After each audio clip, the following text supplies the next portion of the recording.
అధిక విద్యావంతుల ప్రయోజకులైరి, పూర్ణసుంఠలు సభా పూజ్యులైరి.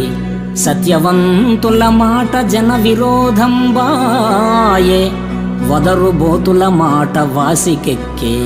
ధర్మవాదన పరుల్ దారిద్ర్యముందిరి, పరమలోభులు ధన ప్రాప్తులైరి.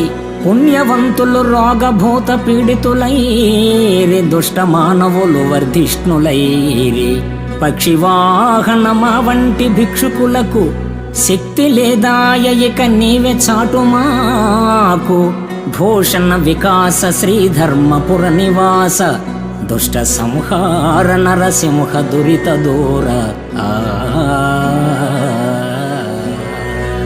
ఓ విశ్వమానస విహారి, గొప్ప విద్యావేత్తలు అప్రయోజకులవుతున్నారు, మూర్ఖమతులు ముఖ్యులై పూజ్యులవుతున్నారు.